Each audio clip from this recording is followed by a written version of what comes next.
ഒരു റമദാൻ അധികം ജീവിക്കുക എന്ന് പറയണത് ഈ ദുനിയാവിന്ന് കിട്ടുന്ന വലിയ തൗഫീഖ.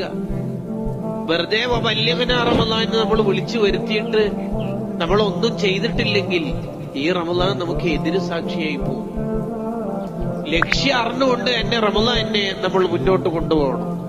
ഇസ്ലാമിലെ ഏറ്റവും ശ്രേഷ്ഠമായ ആരാധനകളിൽ ഒന്നായ നോമ്പിന്റെ മാസമായ റമദാൻ അൽഹംദുലില്ലാ സമാഗതമായിരിക്കുകയാണ്. റമദാൻ മാസം എന്താണ് അതിന്റെ പ്രത്യേകത? ഉൻസില ഫീഹിൽ ഖുർആൻ, ഖുർആൻ അവതരിപ്പിക്കപ്പെട്ട മാസമാകുന്നു റമദാൻ.